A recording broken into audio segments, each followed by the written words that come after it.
Howdy, folks. Welcome to another episode of the Inciting Incident. I'm your host, Tim Shields. We got a really exciting one today. I was first introduced to my next guest, Dr. Bahar Esmaili, by our mutual colleague, Steve Carlisle. When he mentioned he wanted to introduce her to me, I couldn't figure out why he was connecting me with a dentist. Well, there's a long story behind that, but during the conversation, she started analyzing my face and my eye levels and my jaw, and then she made some conclusions that my hips were off. And I was like, as a matter of fact, I had 2 soccer injuries in college.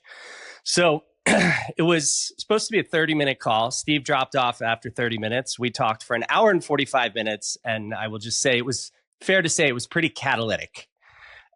So we talked a lot about the nervous system that day. And ever since, I've been pretty obsessed with our nervous system, the environments in which they were formed, and the environments that trigger dysregulation. When I got off the phone that day, I found myself thinking the only other person I know who is putting things together at this level is Dr. Joe Dispenza. So it's been really exciting to get to know my next guest, Dr. Bahar. Now, here's a little official bio I fashioned myself.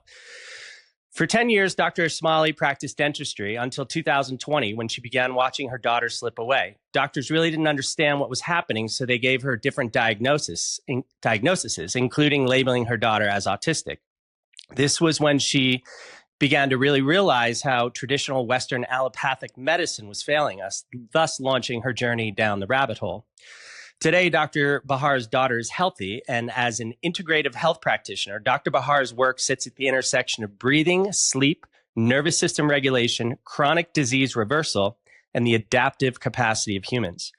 Her conclusion is that humans are not sick, they're dysregulated, and breathing is the first pathology being the path of disease. Lastly, she serves as the Vice President of Clinical Innovations at Vivos Therapeutics and sits on the Colorado Dental Board. The result of everything she's doing is what she calls the vitality method. Dr. Bahar's work challenges conventional medicine to see the body as an interconnected ecosystem, not as separate parts.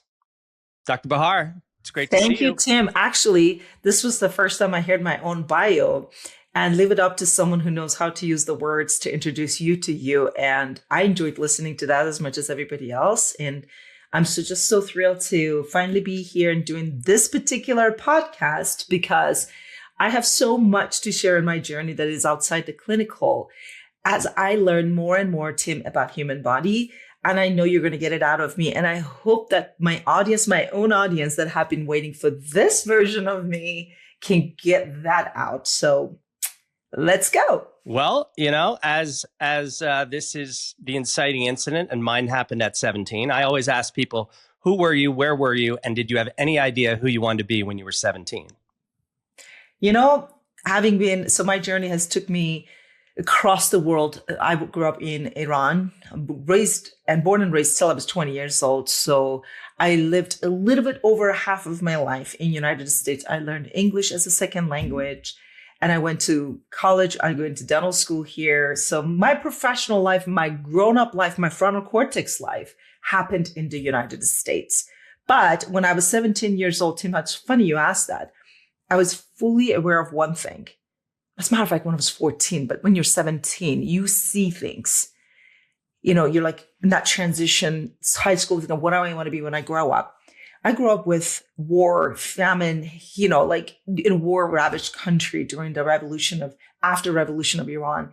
And what I noticed was human suffering is real. When you have firsthand experience with death and bombing and devastation, there's no erasing that. And when I was growing up at 14 years old, I knew full well, I need to become a source of bringing healing to people. And I knew it was possible. So I thought being a doctor is it. But I was born in a country where becoming a doctor, especially if you're a girl, is not as readily available as it is here. In some cases, at the time I was in Iran, it was almost impossible. So it was like a dream that I could just say that it was just manifesting itself. I want to learn at age 17. I was like, I need to learn English. I want to speak English fluently, and I want to become a doctor. And power to that. I'm still learning English. I want to be a healer now. You are. So, evolving, right. And I think I'm speaking a completely different language. I think language is one of the reasons why humans are not able to communicate the thoughts that they have. And we have people like you that just beautifully can articulate messages. But yes, I'm here at age 45, and I can declare to you that what I have learned the last 5 years of completely shifting my paradigm, I learned so much more about humans than I did the first 2 decades of being in the mainstream, getting training and practicing. Well, let's start with that inciting incident. You were practicing dentistry for 10 years, and then COVID 2020, there's this pause, and you start to rethink your life. And was it your daughter that really kind of put you on this path? Combination, but my daughter was a huge part of it because since she was very young, and I'm saying less than a year, I noticed there was a lot going on with this child, from snoring in the car seat to waking up groggy or waking up several times during the night, dark circles around her eyes. And she was sick all the time. Like, this kid would get sick and she would be sick for 2 months. And I was taking her to pediatricians every year. They would check all the, surface level stuff and go home. She's good. And putting her on this chart, she's tracking with every other kid or what have you. But I knew there was something off. I knew there was something not right with this child, because when I had children, I stayed home. I didn't want to go to work. I want to be a mom. If I'm here breastfeeding, making every food, nothing is like, they're not going to daycare. They're eating every food I make. Why is just child so sick? And to see that every step of the way, the doctors are not really concerned about the way she's growing, as they're waiting for that shoe to drop, to put her in a box that they can recognize. And one of those boxes is when the tonsils get severely large, and we call them kissing. Like when you look at the back of the throat of a child that's constantly nasal, that was my melody. When the combination of being nasal and having, congested ears and ear infections and tonsils, that's when they pick up the scalpel. As a matter of fact, if you go to the American Otolaryngology Society, which the practitioners are named as the IT for, working up the airway, for the first 2 grades of tonsils growth, the method of approaching is do nothing, watchful waiting. And my question is, what are we watching? What are we watching?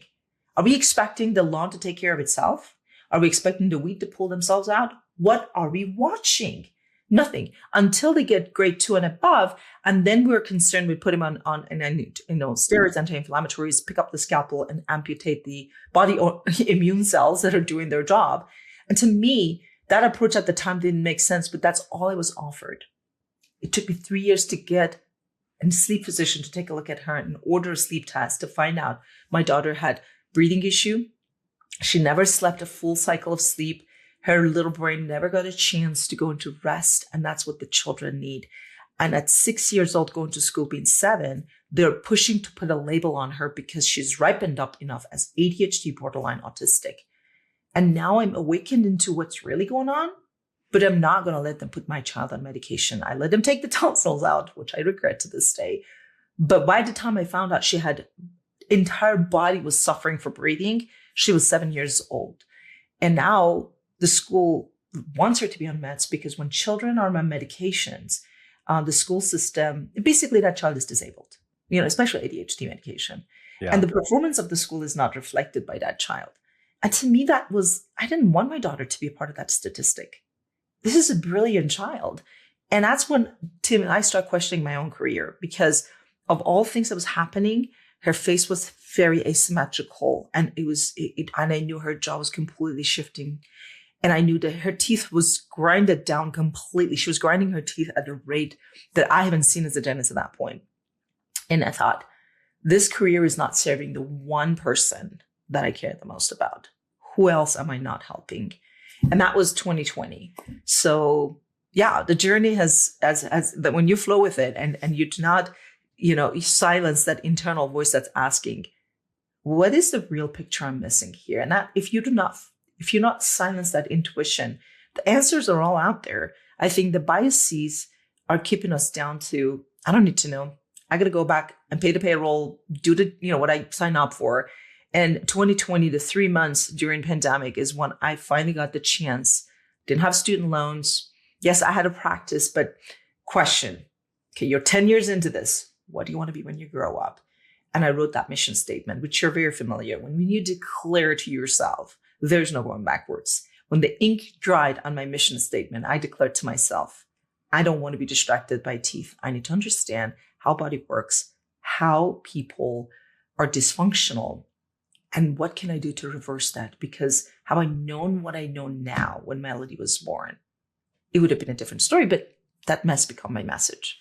Yeah. And I mean, I think sleep, we discussed, affects maybe 1 billion people around the planet. So oh my gosh, that's where you say sleep, Tim, is a devastating impact on our health and well-being. You cannot be a well-being human if you don't get a solid 7 to 8 hours of good sleep, with the 60% of the time in bed need to be in deep state of sleep when your brain waves are very slow. Like you do not remember anything. That's the time that your brain and your body need to remove garbage from the brain, the metabolic waste, toxicity, reorganize. That is sacred. And if you're not getting that, your body's falling apart. Yeah. And you say chronic disease is not a pathology, but a loss of vitality. And breathing is the first pathology. Yes, because really, and I learned this as a part of my journey, wanting to be an airway doctor. Because when even in our mainstream airway medicine, airway dentistry, we're constantly obsessed with the size of the airway. If the nose is patent, if the tongue is in the proper posture, if the airway size is this much, then we should be fine, right? To me, it's impossible to create a space that is functional by looking at size alone. If this room that I'm sitting in was just big or small enough, but did not have the proper, like I have an air condition here, I have a heater, I have light, like there's homeostasis here. There's proper homeostasis. If that's not established, it doesn't matter how big or small it is. It's not a space that I would like to live in. I would suffer, right? And fact is, when we're talking about airway, everybody is really obsessed with the size. And I was too. At the time I started, that's all I knew.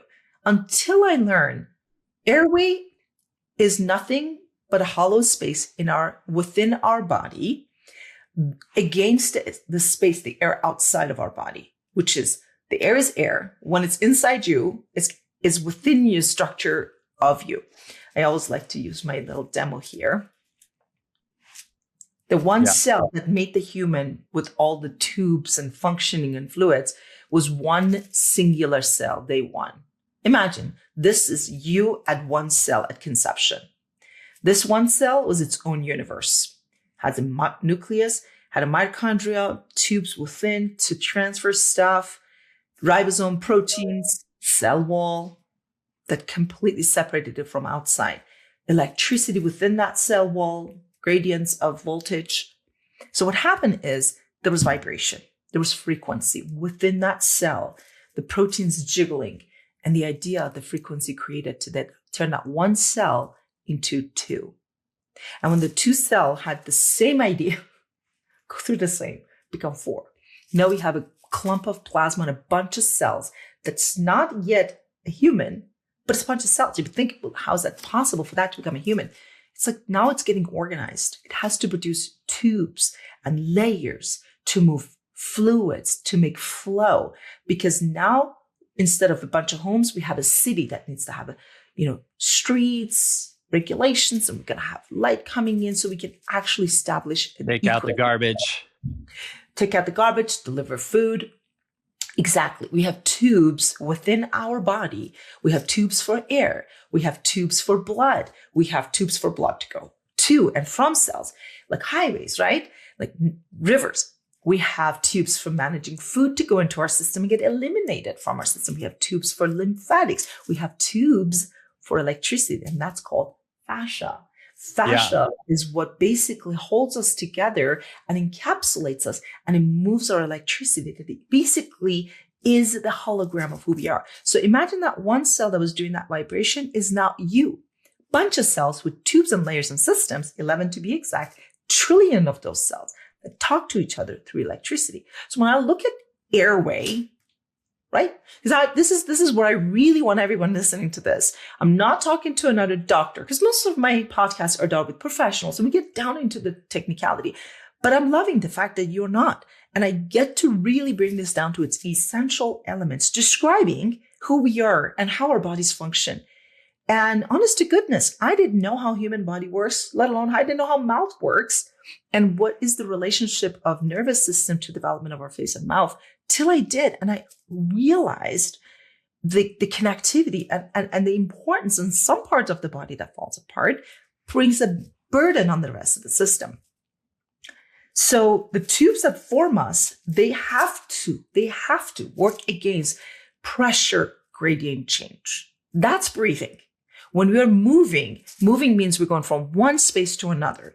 Fluids go from one place to another. There's pressure more in one place and less in another. When we're breathing in the inhalation, when we're inhaling and the air comes in, because there's a pressure gradient difference between atmospheric pressure and the air that's encapsulated within us. So the tubes that are surrounding our airway are against the atmospheric pressure. So they create an internal pressure to keep that space open against the external pressure. That pendulum that is swinging between inhalation and exhalation is at the mercy of pressure gradient change. And the most basic thing we do is breathing in a set, like sitting down here and not moving. When you move, it becomes more complex to maintain that pressure gradient because now we have to shift fluids and air from one side, basically left and right of our body have to go through compression, decompression to move things. And air is not the only thing. When air gets to the system, oxygen gets delivered. It needs to get to the cells. All of that is at the mercy of fascial movement, fluid movement, cerebrospinal fluid movement, blood flow movement. So when we're talking, and the world that I swim in and we learn airway, there was so much focus on just mechanics of the space and little to none about chemistry, biology, physiology, fluid management. And that's pretty much what I've spent the last 3 years solid learning, mastering, and doing. And that's what's really at the basis of the Vitality Method. Yeah, something that I've been aware of, but it became ever more in my consciousness is that I don't breathe correctly. And like, even as we're sitting here, I'm like fighting not to yawn. And it's because I have to get a full breath. And I remember like back in the day when I was in corporate America, I'd be like sitting across from somebody interviewing me and I'd be like, like trying to hide this yawn. It's because I'm not getting enough oxygen to my system. And then on the oxygen thing, the first time that we talked, you were like, what do you think the purpose of oxygen is? I don't remember what I said, but you're like, it provides the electricity for the body. Yep. There are so many things that you've said that are so obvious and elemental, but again, language, they don't become, an idea or a concept or a framework until we bring them into language. Exactly. It's almost like telling you, if I tell you right now, does color red mean the same to you as it does to me? You're thinking, what a silly question. But really though, because our perception of our understanding is accumulation of what our brain can process. And what your brain can process is at the mercy of the logic that's in your head, according to the information you've obtained and the biases that you have accumulated as you have made experiences through life. When I was practicing dentistry, I look at mouth as a separate entity of the rest of the system. That's what I learned. I had to undo that bias to understand that mouth is a product of the body.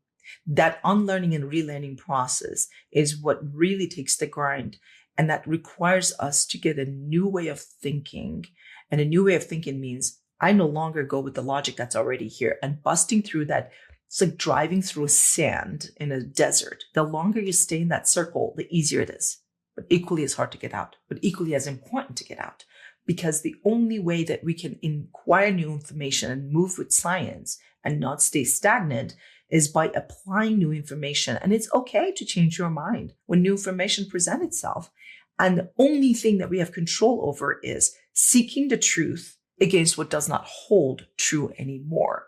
And humans are the most complex organisms on earth. And let me tell you why. Because the fact is, we were meant to, just like the system I was explaining, we need stress. We need stressors. We need barometric pressure to put pressure on every square inch of our bodies to keep us grounded. And That pressure. maybe to keep the field together, like the Correct. energetic field that holds us together in the name of human. Exactly, because the connectivity of humans is basically the forces, that's the electromagnetic field of the universe, gravity at all times is pulling us down. Our bodies are not linear. Every structure from our DNA all the way to our fascia, to our bone crystal structures, to our muscle, everything is helical. So when gravity pull forces on us, we're not responding in a linear fashion, we're spiraling. And the directions that we're spiraling determine the twisting and turn within that helical structure. And if we are not in alignment, we're out of alignment, and that helical structure get contorted, which produce short circuiting in that electricity movement. Because the way our trillion which cells is moving through the fascia, right? Correct. Yeah. Because fascia carries the information, every information we get from the environment. Like I said, I went down to the one cell, to one human. That one cell had sense and information transaction with the external world through its cell wall that was empowered by gradients of voltage, basically plus and minus electrical voltage outside and in. So it was communicating with the environment. So when the world puts pressure or translate information to you, you get that information through our senses. Just if you think about our third density as human, we have vibration. And our vibration produce what we are, becomes who you are, your shape. The way you're sitting right there is accumulation of all electric information you've been exposed to, either mechanically, from signaling in the world, right? And every information that's presented from the environment, you get that through your senses, whether it being sight, whether it being hearing sound, whether it being taste, whether it being energetically, that sixth sense. I kind of walk into the room and I feel the energy because we carry our own electromagnetic field. We are batteries. In fact, as a matter of fact, we are. We have top to bottom. We have an electric chain we have an electromagnetic field of our own. That's why we have to be in alignment. So when we are walking into a room, we're not just seeing the sight, we're not just hearing the sounds, we're also sensing. And that is very unique because even animals have that. We have that tendency of gravitating towards things that are more similar to us than things that are apart from us. And that processing, that proprioception from outside has to match with interoception, what's inside. Our brain is blind. It has no way of knowing whether you're safe or not. Brain is not the source of the problem. Brain is the processing center. It's like the dashboard in a car. Gets the information, process them, and determines few things on how to make our base of our survival happen. First we have to have a sense of safety, which means physically safe. What direction is up? Because gravity gonna pulls us down. I wanted to get to gravity because that's a very interesting part of your work. Very important things, yes. Even down to, there's a video I saw the other day and I was just fascinated. Inside our ear canals, there's tiny little crystals that's sort of like floating around this jelly-like substance that has tiny projections from within the semicircular canals in all three dimensions. That as the dimensions change, they kind of bang against each other, and the weight and the frequency within that medium, that it's like jelly substance, signals to the probes that are within the semicircular canals for your head to know, for your brain to know what direction your head needs to go. You can close your eyes. You could, basically have no sense of where to orient your head to the three dimension. Your ear canals, the vestibular system, will orient your head. It's a beautiful design. So if part of the system doesn't work, you don't know what direction is up, right? Well, that takes me to kind of, I'm just flowing with the conversation here, but I've gone through some of your, I guess we could call it protocol. And I was standing on this foam mat and I was staring ahead and I closed my eyes and then I closed my eyes and stared up and then closed my eyes and stared down. And I totally lost kind of track of where I was in space and time when I had my eyes closed looking up. So why is that? Because like I said, our sensory, we come with all hardware and parts and pieces to this world. So we have ear canals, right? As a matter of fact, This is where I kind of get to literally go to the 5 minutes nerding out. When we are formed in the womb, everything that is formed in our nervous system, in our tube, is in preparation for us to be human, which means stand on 2 feet. This is purely a human trait. Speaking, thinking, and standing on 2 feet.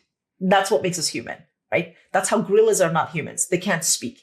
So we have traits that makes us human. So every step of the way, our formation is devoted to make sure we are geared from a hardware to software standpoint, brain development, sensory processing for us to be human, to stand on 2 feet and keep our head over this 2 center of gravity. And no, we don't have the capability at birth, but everything is set to be stimulated to prepare us for that. So when I look at humans that are standing on 2 feet, what's not working for them? To be human, to have a human experience, you need to be able to stand on 2 feet and turn your head and look through the horizon and process information like a human, meaning turn my head 180 degrees, right? Not just 5 degrees. When you have this rounded posture here, you're not doing human well because you're only getting a lot less information. Horizon is narrowed down, your vision. And for most, when their center of gravity is also outside of that pipeline of gravity, most patients that we see, their center of gravity is right onto the right side. From your brain standpoint, center is over here and your vision is narrow. So all the information you get to your brain from your vision and your vestibular system is limited. So your brain has to get limited information, garbage in, garbage out. So produce motor action, which means the way your brain produces safety to make sure your head doesn't fall forward. I call this the rule of 3B. I wrote this protocol 5 years ago when I didn't know anything. Rule of 3B, survival rule of 3B is breathing first, balance next, brain over the center of gravity. When you stand on 2 feet to do human, all 3 of those are the main concern of your brain for survival. If I cannot get my head over the center of gravity, and if I cannot breathe in that position, move my fluids, most important, blood flow and CSF to the brain, and balance my eyes, I'm going to have to limit something. Our human existence on 2 feet comes at a hefty cost when our processing is off like that. So the first thing we look at humans is orthopedically, how do you do human? How do you stand on 2 feet? What information is presented to your brain and what are you lacking to produce this garbage posture? Shoulder over here, head was tilted because brain has perceived that to be the most actionable, safe posture. That means for you to stand on 2 feet, you can only breathe, balance, and keep your brain over the center of gravity in that ill posture. So to correct the posture without understanding what information was presented to the brain is trying to just fix the problem on the surface without knowing how the problem was created to begin with. And that's why Tim, when I started understanding breathing and airway, I was not interested at all about the size at all. As a matter of fact, I don't even believe in normative values. I don't believe any 45-year-old woman with my ethnicity and my age would have to be this good or bad to which I'm going to be against. When I compare somebody's face, I look at your face against you, you against you, your accumulation of all your experiences. And if your proportions are off, I need to make you better for you. So the point is, what is my dimensions of my face that would properly allow my brain to get the right information from both eyes? So if my half of my face is smaller than the other because my face is contorted, my left and right eye are not giving the same information to the brain. So the brain is going to limit the information, proprioception. That was also something interesting in my tests where my eyes were closed and my one eye, I was just staring into this black VR set and my one eye was like, my left eye, I think, was kind of tracking, looking for danger. So yes. I kind of want to get into the nervous system bit. I have a question for that, but please proceed. Well, yeah, because again, what makes us bipedal, I love my new skull over here when the skull is sitting on top of the cervical spine. So what makes us human is our cervical spine basically supporting us on 2 feet. That means we're independent, our hands on the ground. Our hands are not weight bearing like all the other mammals, which means our jaw has to carry the job of supporting our head instead of our feet. That's literally what it is. As a dentist, this was groundbreaking information. Our lower jaw does the job of the other appendices we don't have to stand on. It's not weight bearing, it's signaling, which means in the womb, our atlanto-occipital joint, which is the distance between the first vertebra in our neck, atlas, to our skull, base of our skull, that distance basically is set. It's super, super sensory integrated. It is so innervated with sensory information, Golgi tendon, the receptors. I'm using some terms. I know that my audience is not very apt to sensory organs, sensory receptors into in the space that's between our head and our neck. It's so dense. These muscles are not muscles like the way we see them. They are sensory sites. Call them this, a holy ground.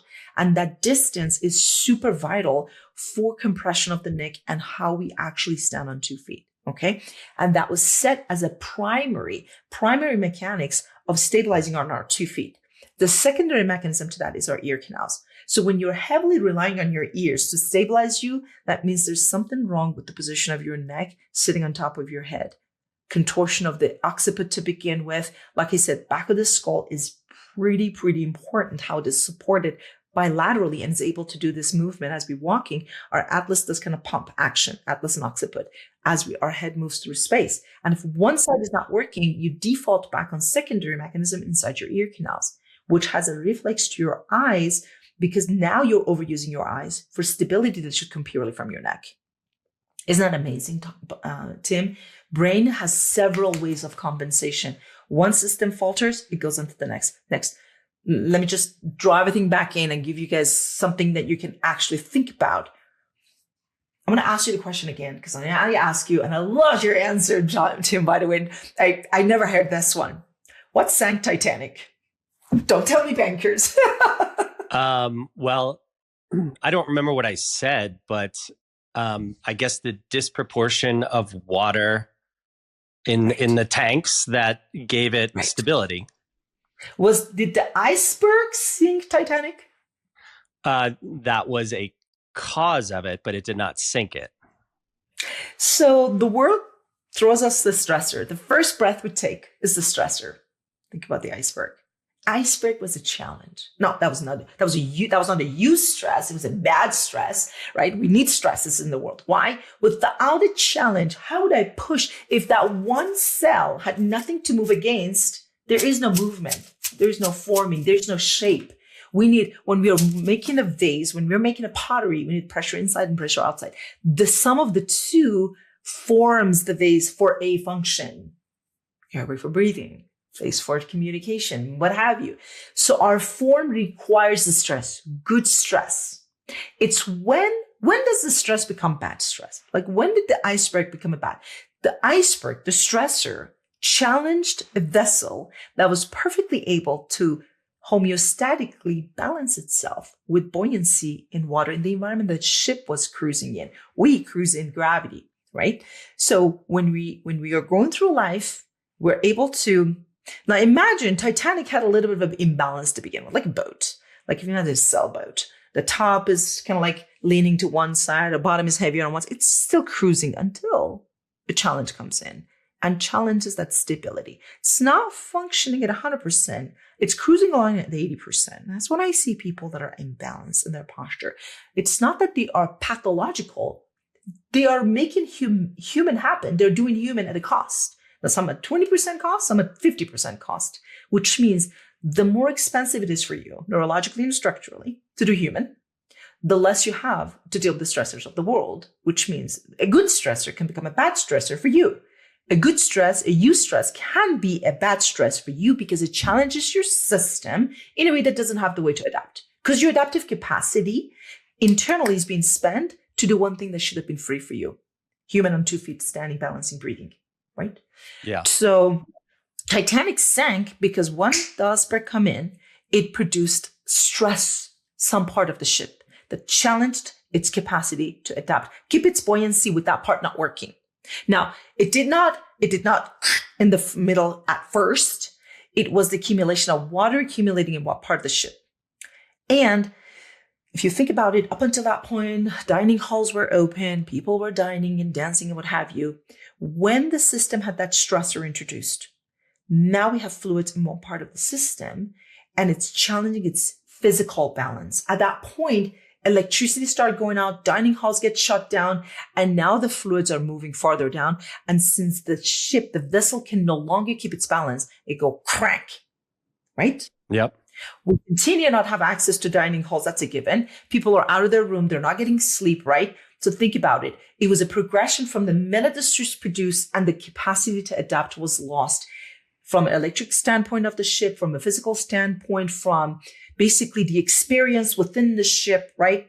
Until it no longer could hold itself. So at what point go from dysfunctional, like people are kind of like nervous, to pathological, dear God, we got to get out of here, to when it sank completely. What sank Titanic was it lost its ability to adapt.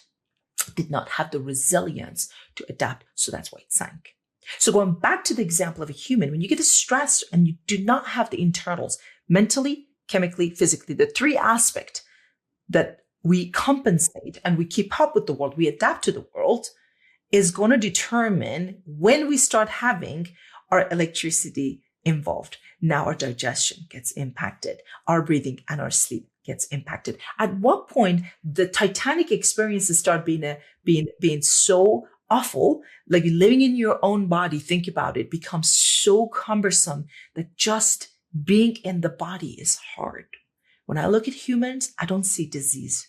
I don't see health. I don't see disease. I think they're both two labels that are commercialized for purpose, not for no reason. And for finance. We go to groceries. Exactly. Look, Tim, we'll go to grocery store, we look at healthy food.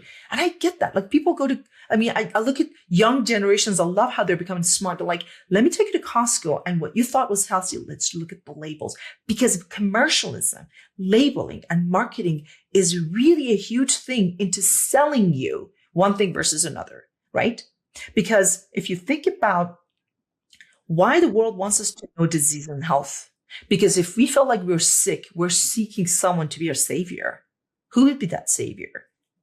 Pharma, doctors, right? And they have a prescription pad and a scalpel. Which one would you like me to use today? Because we have codes. We have ICD code, right? Code of diagnostic. We need to have a label before I can get paid prescribing you or doing something on you. I used to do that as a dentist. When you come to me with a toothache, when you come in with me with healthy teeth, I don't get paid looking at them. I do to check them, but the majority of the benefit we get as mainstream doctors, I'm not trying to put anyone under the bus. We still need people that are treating disease. Unfortunately, we're living in a world that's festered with dysfunction and pathology. So many Titanics that are just hanging on we do need. My better question is, while we are trying to mend that situation, dead or no dead care, are we still caring for bringing balance to the Titanic, or are we just trying to patch the side of the boat before it's, like we're giving it a reason to further go down the path of destruction without giving it its homeostasis back? My bigger concern is most people don't understand health that they're seeking as symptom-free is not health, is patching the side of Titanic without addressing the imbalance that's causing it to sink at the end. To me, health doesn't exist. When you're looking at the marketing that goes into health and disease, health is not a state of symptom-free. It's not.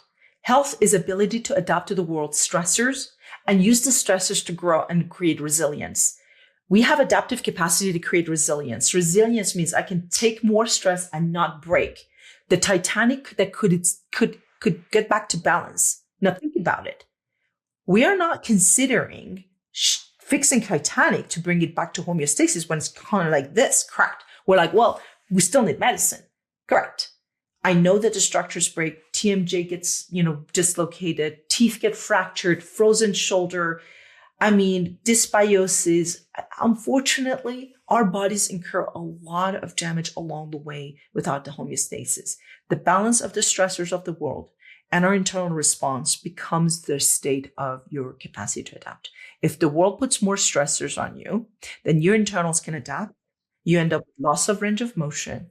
You end up with disease, loss of sleep, dysfunctional breathing, dysregulated breathing, sympathetic breathing.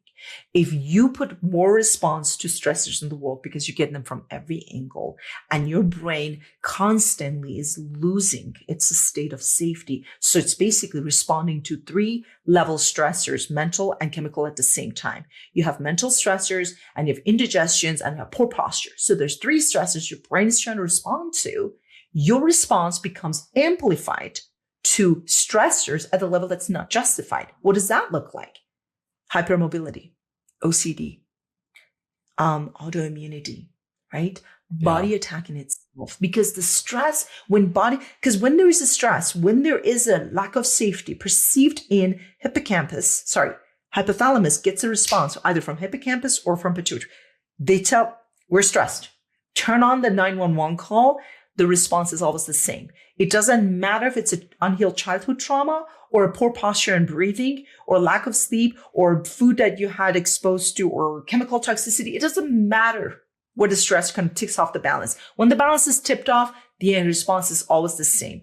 Stress response produce sympathetic. Sympathetic means inflammation because inflammation is one way body, gets itself, but it needs to get back to regulation. Body needs to come back to regulation. And when it doesn't come back to regulation and it stays in that state of sympathetic overdrive, it's going to lose, its own structures that are important. So imagine a firefighter coming and hosing down your house every night. Yeah, now mold shows up. Now gluten sensitivity shows up because your body's being attacked in an over response. And I see this all the time. It's accumulation of everything because Tim, what I just said is all great and dandy. If somebody listening to this, you'd be like, yeah, that's really grand information. How does that apply to me? Look at your children. Look where their bodies are fighting. Look at your own self. What stresses is your body fighting that should not be fighting and should be spending that time and energy doing other things? From the food your body gets and it goes, that's not food. I need to kind of sort this out. Food causes source of inflammation. Indoor living, lack of what we need from sunshine and horizon and connectivity to other humans, right?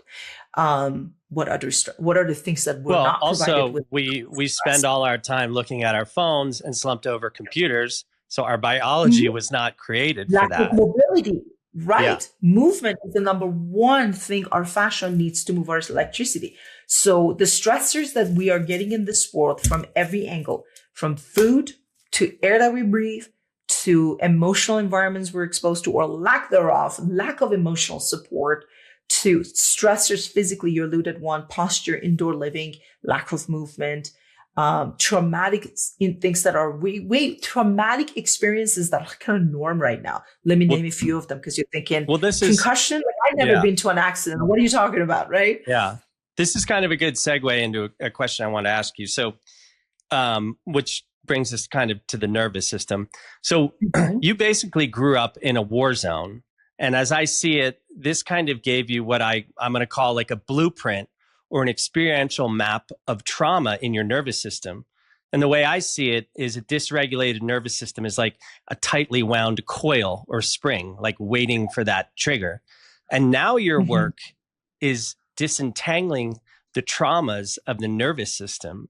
I mean, do you see this as kind of a spiritual path or regular? Yeah. Tim, I don't think in grand scheme of things, our life is not a linear process. We go through different stages of life. And as we accumulate new experiences, our awakening, because we are physical beings, but we have a spiritual side to us. We're physical and everything that happens within this system where there's an outside world and there's inside of us, fluids, air, things that are moving. And in between them is our structure held together by fascia, charged by electricity, which is why we breathe to charge that, to make it happen. And when I look at humans and the way they're distorted, I'm always asking, how did you get distorted in the way you did? And I experienced most of that early on. I didn't have physical stressors in life. I mean, I had access to real food, chewing real food. I spoke a language that required me to use my throat and train myself in human, right? Speaking is a human trait. Using our throat for speaking helps form our airway, which is that sharp degree angle behind our nose. Believe it or not, The reason why we can speak is because our pharynx drops below the palate. We have that sharp degree angle because we stand on our 2 feet. If we did not stand in our 2 feet, the base of our cranium would be a lot wider than it is, which would physically not enable our throat to be utilized for speaking. We would make moaning sounds, which is kids when they're not speaking when do they come to full articulation and saying words? When they stand up, because speaking requires our pharynx to drop below our palate. That is a human trait, which means our jaw joint forms in rotation translations. All of those things require stimulation from the environment, chewing, speaking, walking on barefoot, on the ground, uneven floors. I had all of those. So stressors, I had all the sensory I needed to develop, pretty much. And I was around other humans because we live in smaller spaces, right? I had access to real nutrition. There was no high fructose corn syrup and neurotoxins in my world. What was lacking? Emotion. It was like the war environment I grew up in. It was the global environment that taught my nervous system to get stuck in no safe.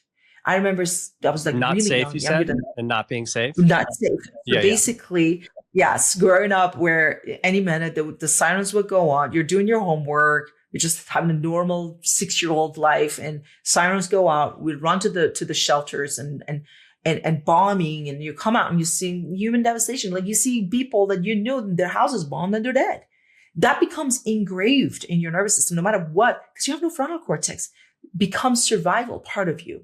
And I think that I experienced early in life. Maybe that was my soul journey that was meant to bring me out here, because I have a deeper understanding and appreciation for, even if I didn't have chemical stressors. Yeah, maybe I didn't have access to a lot of food, but what I had access was to real food. Physical well-being was like, I did not need braces. My mouth grew, my jaw grew. I didn't need braces. I didn't have any of those other issues. Entirety of my growth and development in childhood was drained from one aspect. When I look at the imbalance in the human nervous system, I don't ever say that it's just one thing or another. It's just because you have tongue tightness. Oh, you have a high arch palate. Well, that's tip of the iceberg. And the bottom of the iceberg looks completely different for two humans that arrived at the same fascial presentation, same shape, same form. We see a forward head posture like this. If I show this forward head posture to a dentist that the bias is towards high arch palate, low tongue posture, mouth breather, it would be a completely different story than I show that to a psychologist. Psychologists would say it's a posture of depression, protecting my organs, right?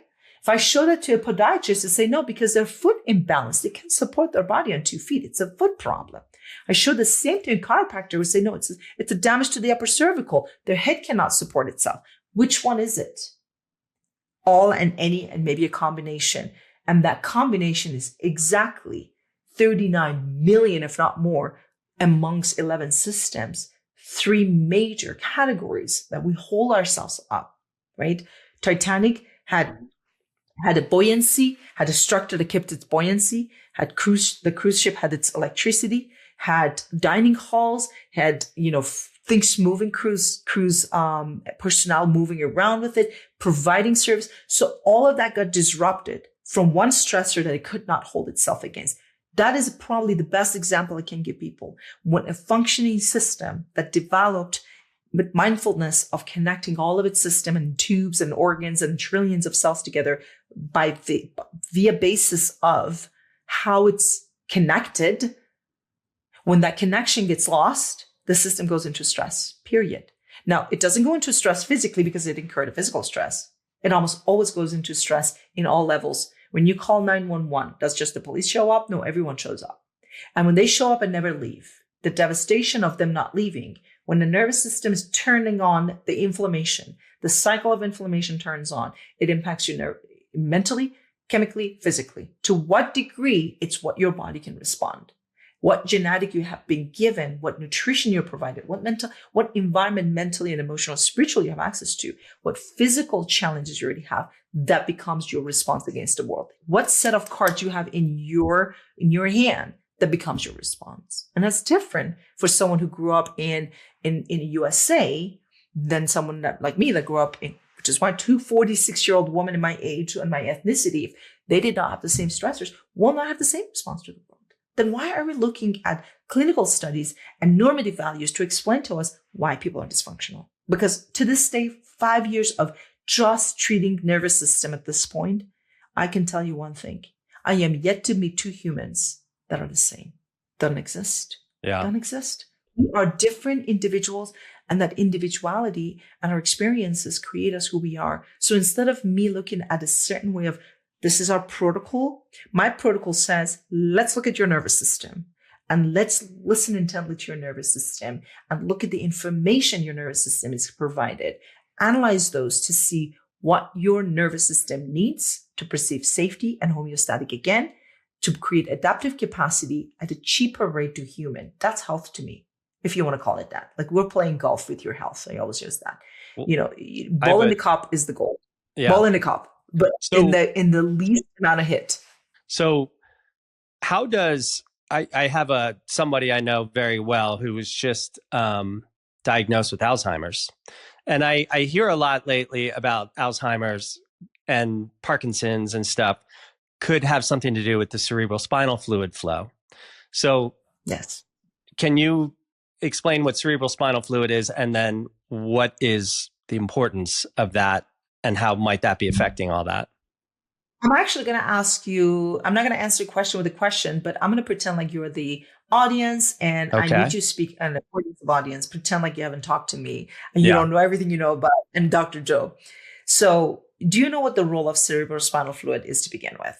Well, it's to flush the brain, right? It flushes the brain 12 hours, 2 cycles every 24 hours. 4 times a day. The fluid is produced in our ventricular system, which is center of the brain. The fluid is produced. It's plasma, and it's fluid. It's a clear fluid that's produced like oil for the car to flush the brain. You're right. Because our brain, as it grows, the demand for energy goes up because our frontal cortex does a lot of thinking, processing. We have 2 sides in our brain. So human brain is a very, very metabolically active system, which means requires a lot of energy, and it produces a lot of metabolic waste. However, brain doesn't have its own blood supply. It has basically a dedicated system to bring it blood to deliver nutrients and oxygen and remove metabolic waste. And how does it do it? It does it through the system called dopaminergic system that controls what you just explained. Imagine cerebrospinal fluid is like the river. Like, in the ancient times, we had rivers that are basically where boats come in, do the trades, bring in, what needs to be communicated with different cities. Like I-25, the highways in cities are doing the same thing now. So think about the fluid, cerebrospinal fluid, like the river that does exactly that. That kind of is a medium through which things are being transported to and from the brain. Oxygenated blood, deoxygenated blood. Metabolic waste versus nutrients and glucose get into toxicities removed too. So that river needs to be patent, it needs to be clear, and it needs to have the right volume, right, to do its job. So if your spinal fluid, it's either not moving properly because that spinal fluid that is within the river banks. What is the river bank? What is carrying it? It's the dura meningeum system. Dura is this encapsulated hydraulic system that housing the cerebrospinal fluid around the brain. And it's a beautiful system because it does more than one thing. Yes, one of them is to help with delivering oxygen, removing carbon dioxide, basically chemistry of the brain, gas exchange. Glucose going to deliver to the brain, removing the metabolic waste. If there's toxicity, and there's a really beautiful system here to protect the brain called blood-brain barrier. It's a part of all of this. Brain is a very important organ. Starting to figure that out, right? We have such a biological investment to protect what's in between our ears in this box I call the skull. And cerebrospinal fluid is one of the major biological advantages of doing so. Keeping our head light on top of our body, the buoyancy effect is at the mercy of the spinal fluid being all equal in all parts of our head. So we can move our head and not feel like heavy on top of our neck, putting pressure and compressing our system against gravity. So one way we do better with gravity is having that buoyancy effect created by spinal fluid, which needs to be distributed evenly throughout our skull.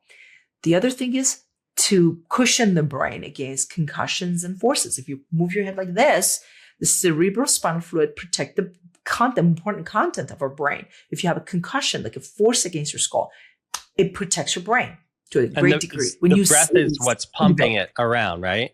The breath is right. Yeah. Right. So, so we knew that a lot of advantages of the CSF fluid I just mentioned. And what moves the spinal fluid? There's a pump. The pump is that dura. The dura is attached on one end internally to our skull, different parts of our skull. And a very important part of it is attached to our structure in our palate and connected to the tongue, which is why tongue at the roof of the mouth is super important. And the other attachment is at the base of our tailbone in the sacrum. And there's attachments between all the vertebrae, and a very thick attachment of dura is at the base of our first vertebra called atlas. Atlas, the dura, basically is attached to the first vertebra that supports our head. Meaning, if your head posture is off, if your relationship between the atlas and occiput from the minute of birth, the way we're positioned in the womb, concussions, extended time in the car seat, never crawled, and don't have the proper curvature in our head, will impact the attachment of dura and how it behaves in moving the spinal fluid. Are you following now? Yeah. Why am I so huge about the way you support your head on top of your body? Because if this dura, this reciprocal tension membrane is not moving at its full capacity, it directly impacts how the spinal fluid moves around the brain and what chemistry gets exchanged around the brain, how much toxicity gets removed from the brain. It is huge for cycles of sleep. In deep state of sleep, we have more spinal fluid clear in the brain, which would be impacted if your spinal fluid is impeded and stagnant throughout the day. Lack of movement, contortion between different parts of dura in the skull, contortion in between pelvis, which is the major driver of it, the diaphragm moving that. Breathing mechanically doesn't just move air inside of us. It helps with moving the spinal fluid up against gravity to our skull. I mean, to say that our biology has figured more than one way to do things so that we do not die because one system goes down. And resilience. Yeah. Exactly. So what system kick in when the first major one doesn't work? The second, it's like, if I take a doctor out of an office, out of a shift, put 2 interns in there or 3 interns, they get the job kind of done, but they're not well trained to do the job of the doctor. They will cause compensation, but they get the job done. That's relative flexibility. It's compensation. I'm kind of doing 80% human at a cost. That's the first thing we look at heart rate variability, which is nervous system response, second, minute by minute by minute, by response to cardiovascular system, how your nervous system is doing at any given moment, and what's impacting that's not working. That's another huge measure and metric. You've been exposed to that as well, is where is your nervous system? What is the report of your nervous system from all 3, mental, chemical, physical, based on what you presented to me, posturally, based on what you told me about your history, based on how your biophysics, your microbiome and hormones are acting to keep you alive. And where is this storm boiling down to? Because I know when there is a compensation in a physical realm, in alignment, which yes, can cause a breathing, mouth breathing, sympathetic breathing, but that's not where the story ends. What happened after that? What is the next event that happened? What happened when you had sensory issues? At what level did you have to compensate to do human that took away from your ability to adapt? And now you have a system that cannot keep up with the stressors. The stressor, the iceberg comes in and causes a more devastating effect for you than it does somebody else. It took Titanic a lot longer to sink than a smaller boat would have been demolished right out of the gate, versus Titanic had a little bit of a time. Well, miserable. The people were miserable, but it took a bit of a time to sink, right? That's the sickness duration. I think one of the most fascinating, and again, it's like almost most obvious that we don't really think about parts of your work, is the orthopedics of it. And you have this thing you call an appliance. You can talk about that. But I mean, ever since I started talking with you, I notice people's postures. I notice their jaw. I look at their face and I'm like, that eye's a little off. They probably have a little trauma at the left side of their brain. But if you really think about it in its most distilled, simplistic manner, if the body is the instrument of consciousness, then you want to have that thing in the best possible alignment. So you are the receiver for the highest, channel of consciousness. I mean, if that's what you subscribe to, and that's what I think consciousness is downloaded, it's not output. But so, really what you're kind of talking about, what you do with this appliance, which, my understanding is rudimentary, but you are starting with the alignment of the jaw and the structure, and then how it sits on the cranium. And then you allow gravity to do the rest, to restructure itself. This is a great time for me to bring my not new everybody friend here. Can see this. I will say, if you're just listening, there is a deconstructed cranium on the table. When I get people, I used to have my beautiful constructed skull over there, colorful and nice. And then I found this one, which is much closer representation of how I see humans. They're not like that. This is what I get. Okay. It's almost like a holographic, three-dimensional. Yes. Like this temporal bone is internal. This one is external. Lower jaw's here. And you see how right here, this gray stuff you see in the middle, that's controlling different parts. Imagine that's your dora. That's dora, and it's connected to the spine. Okay. So as I'm shifting the mandible, you see, I would like this part of the skull to stay the same, but gosh darn it doesn't, because dora responds to every change. When I introduce any change in any part of the body, the dora will respond. Period. End of the story. Dora is the thickest fascia that's controlling the most important structure we have as human, which is our brain. So when you have a response in the shape of your toe, and the fascia in your toe changes, the entire fascial system contort in response to that.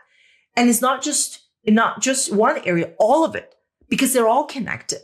Mm-hmm. And people tell me, how's your toe related to your mouth? Well, this is Dr. Andrew Steele, by the way, one of the fathers of modern osteopathy. It says, if you step on a cat's tail, it will meow on the other end. That's how they're related. I know it sounds funny, but fact is, when a whole system is held together by one responsive system that's frequent, that moves frequency and is responsive, reciprocal tension membrane is the most responsive fascia we have. When there's frequency, it travels through the entirety of the fascia. So if you have gravitational problem and the bottom of your foot is flat and you have trouble transferring ground force from your toes and relationship with your heels and the arch, which is the diaphragm in your arch of your foot, all the way through your fascia connected from your Achilles to your pelvis, to your spine, to your head, to your atlanto-occipital joint, through your cranium to the mouth, your mouth is connected to that. So when I dial down the mouth, when I see someone's mouth uneven, I know for a bet this is not up for discussion. This is fact. We get our own ideas and opinions, not our own facts. Gravity is not up for discussion. It exists, okay? Anybody want to argue with me? You bet go on top of the building and jump yourself down, and you believe in me when you show up at the bottom, because we know gravity is existing and the gravity is pulling us this direction. Our entire structure is stuck between the bottom of our feet and the roof of our mouth. Yes or no? Yes. There is no other discussion. Our head is supported by the roof of our mouth on top of our 2 feet. What are the structure in between those data points? Let's talk about that, because at any given point, gravity is pulling us this direction. We're helically responding to it as we move through space or breathing, which is the most basic movement we do, because the most basic force, that's gravity. So when your mouth is uneven, your roof is uneven. What makes you think that your feet are even? Because we just established we're stuck between those two. So your feet meeting the ground, non-negotiable. Your kinetic chain, your electromagnetic field is now closed on one end. Unless you can tell me how to float, we're bound to put our feet on the ground and do human. The other end of our body that does human is our mouth, the top, which is not just used for chewing, is when we are actually exhaling and speaking. That's where the orientation of our face to our neck enables our throat for breathing and exhaling. And while we exhale, we speak, which is a human trait.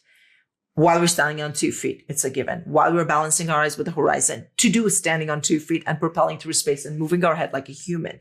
You see, I keep going back to human because everything that is causing our chronic disease and sickness, Tim, is one way or another related to how poorly we're doing human, which is the basic 3 things I said. Stand on 2 feet, think, speak.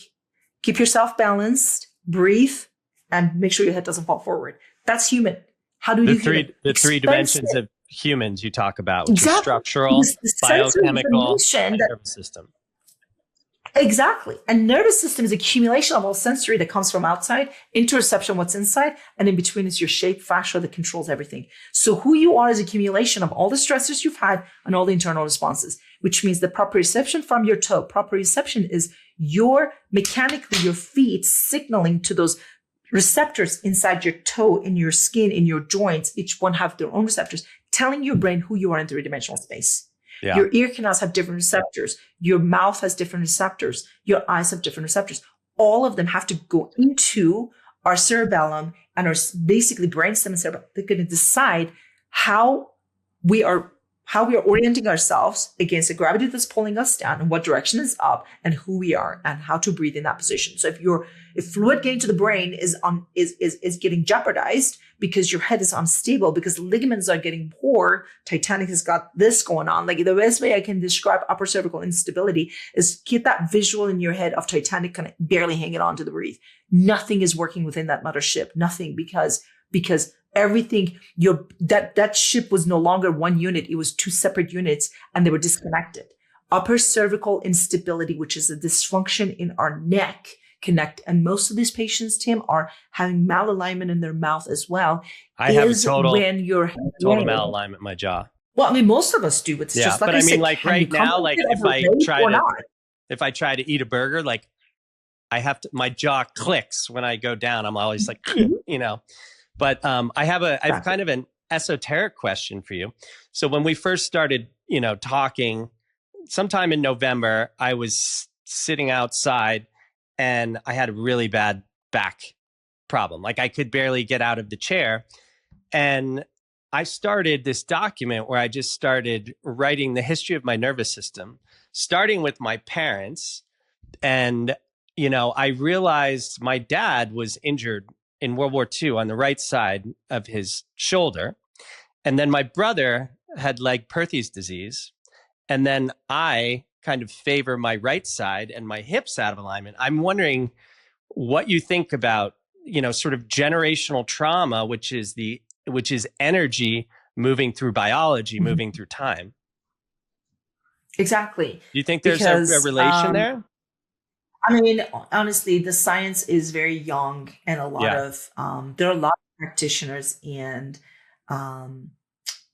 mental health and somatic healing that 100% back this up. Now, whether research objectively has verified that or not, because medicine operates on the basis of clinical trials. And we know that there's no way you can do a clinical trial to do a blind study on a system that has 39 billion possibilities of doing things.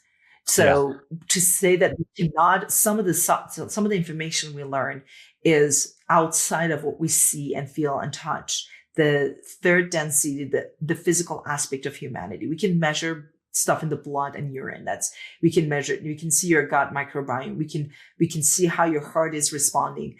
But what really is energetically moving us, it's something that is basically unseen. And to prove that, it requires us to change our belief system that yes, in fact, our DNA carries more than our eye colors, that our genetic is not just how our faces are shaped and formed, but also the emotions that are handed down to us through beliefs and cultures and a lot of frameworks and a lot of mental aspect that is set in place. As a matter of fact, most people might be familiar with this study of the fruit flies. I put them in a mason jar. And put a fruit fly and then just collect them up.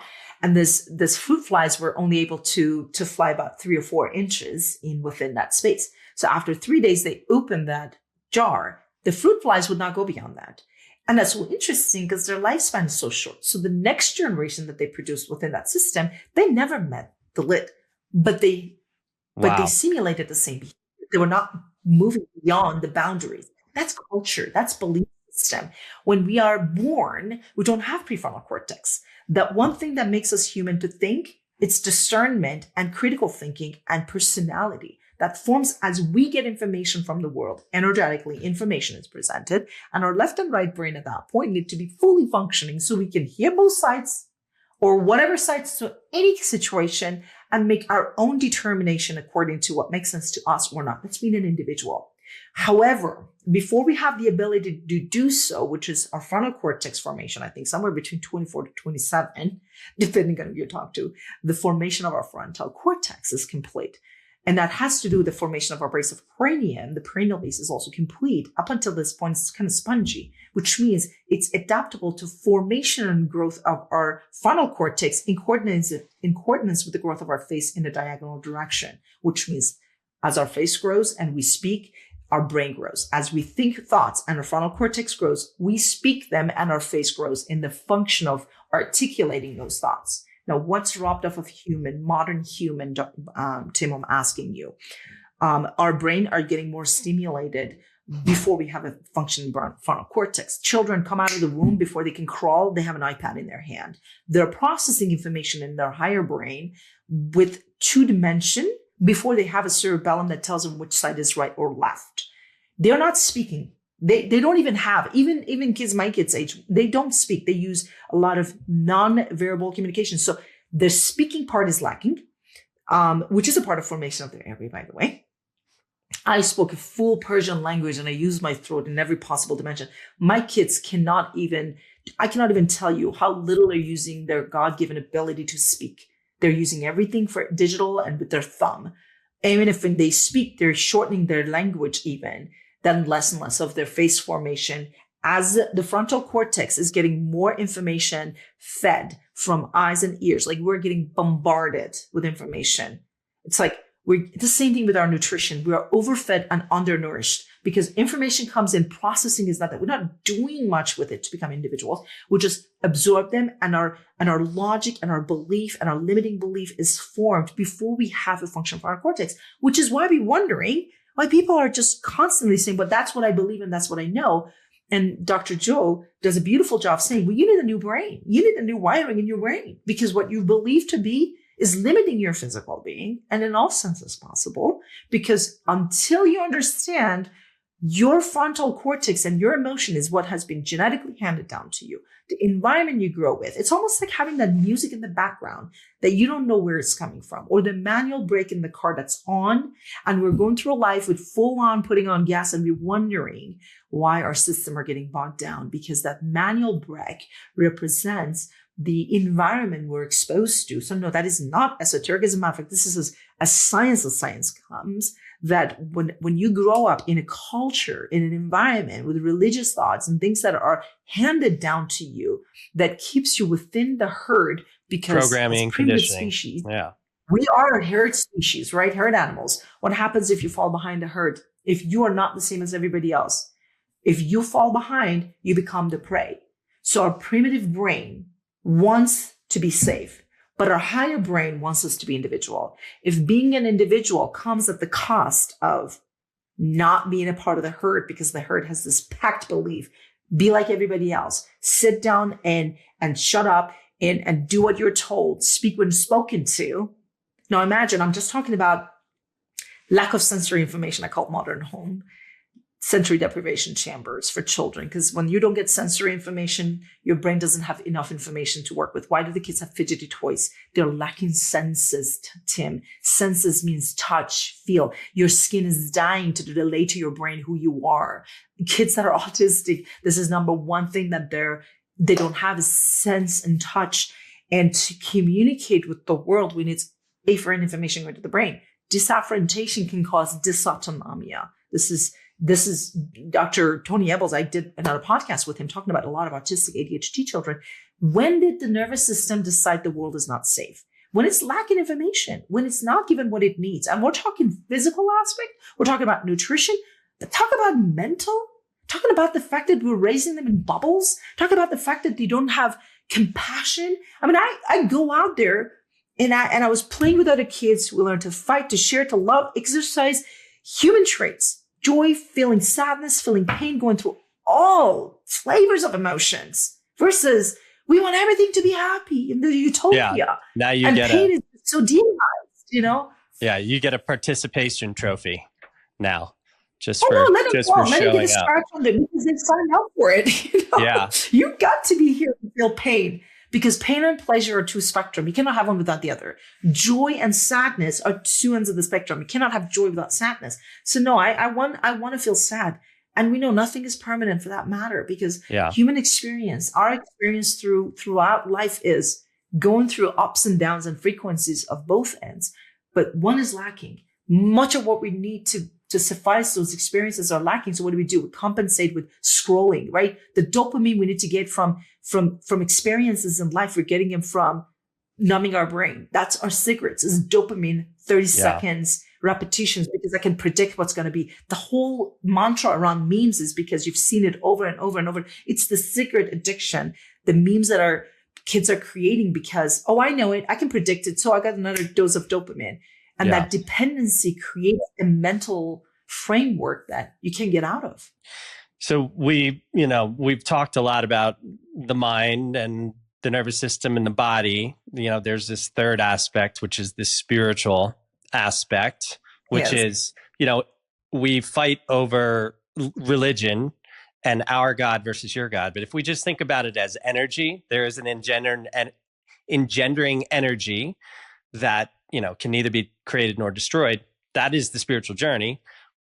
I think, we are just, as Teilhard de Chardin said, we're not human beings having a spiritual experience. We're spiritual beings having a human experience. So where do you see your path moving forward as the intertwining of your work and your spiritual evolution? Evolution it is. And in this one, Tim, let's agree to disagree, because a lot of people may listen to this, and I don't want to deflect anyone from the message that really we want to get out there is, I'm not for or against religion. I think I have been religious. I grew up with religion.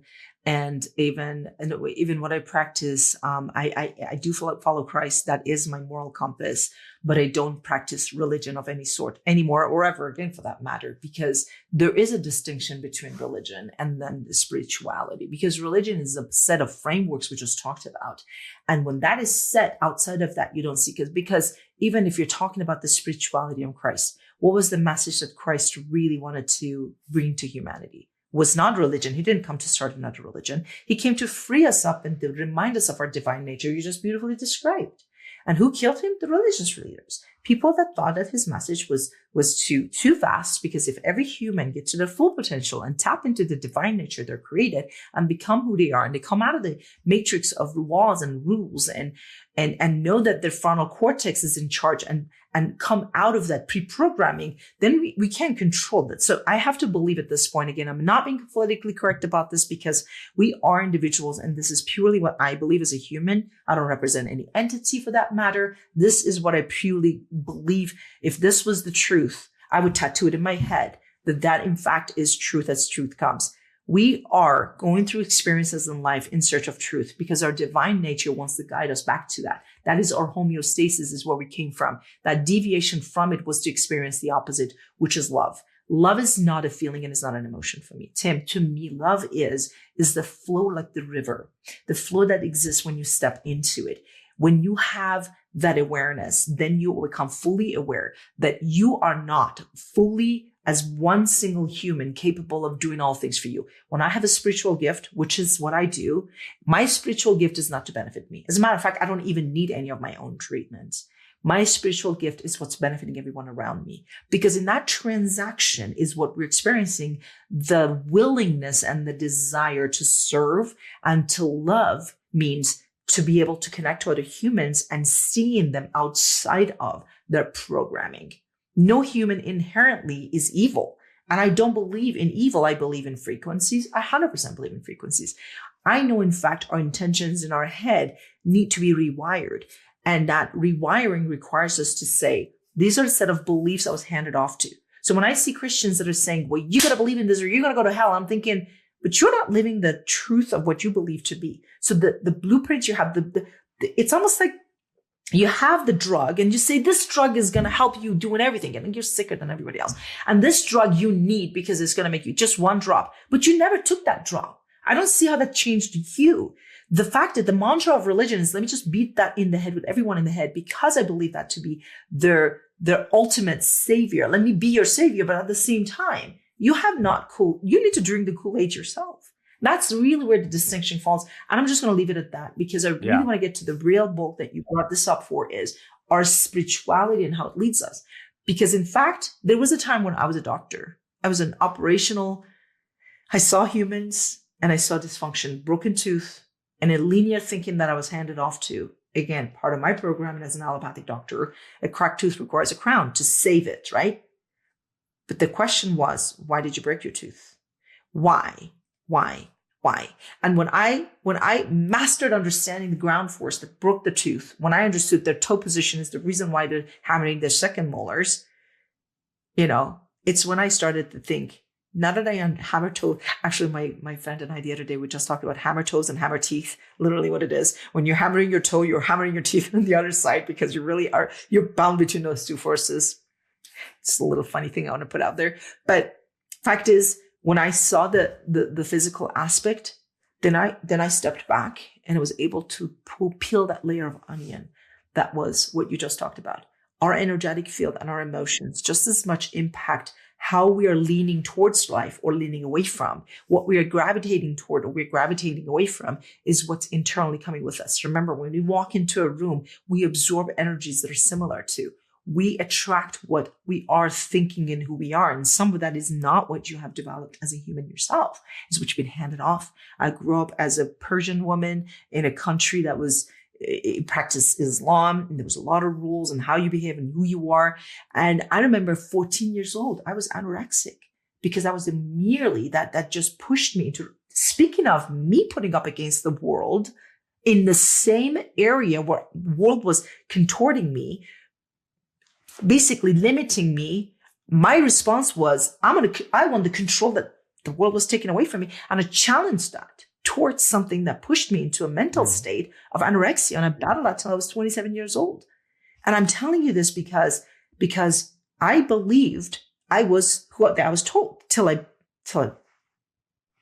go through that. And I was able to put my left foot in front of my right foot and gain a new direction, which is where I'm here. Am I practicing spirituality in what I do? As a matter of fact, I'm planning to make meditation. That's what I'm actually signed up and accepted to be part of the Coalition for Healthcare Providers with Dr. Joe, because I believe in the heart of my heart, I cannot treat someone's breathing or sleep without addressing that mental wiring. And I see a lot of folks that their physical state is stuck where it is because that, what do they call it? That belief system, that self-limiting belief. There's a name for it. They call this, it's not coming to me right now. Yeah. It's a syndrome, they call it. I've heard it several times, and I was curious to know what that is. That self-limited belief. And the first thing I ask people now, do you want to be well? Yes. Okay. What does well look like when you're well? How does what look like? Which means you're not attaining anything outside of you. How are you responsive to the world when you're well? What are the things you can do against the world? What can you put into the world? How are you responding to the world in every area, mentally, physically, chemically? How does that look like? What capabilities do you attain when you're well? Believe it or not, half the patients don't even know the answer. They're in such a survival and they're so well functioning within that survival that they're aware of their pain and dysfunction, but changing that is not possible. They're stuck in that circle in the sand so much that coming out of it not being an option, because what am I if I'm not inside of that sand silk? And those are the ones that I honestly know they will benefit from going through meditation first. Because once you understand it's possible to not be in this dysfunction, then your body will change with you. Your brain will allow the changes in your physical being that I want to attain. By balancing your mouth, I require you to have balanced feet. But if you believe that I am not able to stand on my left foot and I'm emotionally limited, your body will fight back to keep you there. And I've experienced that personally, treating patients that we neutralize their body, we work on their tongue posture, I'm equalizing their face, their eyeballs are level, mechanically speaking, checks and balances, because I have metrics, objective measures, not just me kinesiology testing telling you that. Metrics, checks and balances. But their body goes, but we're stuck in here. I don't know outside of. You can give the information to the brain, but if brain cannot reestablish safety within that, it will keep you back into the hell that it knows rather than the hell that it doesn't. So well-being doesn't exist for them. It's like, I don't know what I would be without this pain. Who am I if this neuroplasticity changes? And yes, I believe spiritual healing is just as important as physical healing, and there is no separation. What is the role of cerebrospinal fluid? My God, we need a whole another episode for that, Yeah. Well, I mean, I think that's a beautiful place to end on. And, I will just say regarding the herd mentality, the people that step out of the herd are the people like yourself, Dr. Joe Dispenza. These are the leaders who are guiding the flock in a new direction, because what we need more than anything today are leaders across all spectrums. Where can people? I'll tell you what, Tim, I want to add to that real quick, because everybody listen to this. They're like, but she does something in the mouth. What is it? Because I'm going to give him just one pearl. And that's how I got you hooked. After 30 minutes, you're like, I need to talk to this girl, because I looked at your face. Oh, yeah. And what did you and I say? What did you and I say? You blew my mind. And you said the face is the avatar of the nervous system. Correct. Yeah. Your face, because your face is the avatar that communicates your inside and outs, because what we signal to the world, rather than our face carries our eyes, our mouth, our nostrils, right? Connected to our, like all of our sensory information that physically keeps us safe and oriented is in our face. Correct. Yes. But when we smile, when we close the limbic loop with human, is through our facial expressions.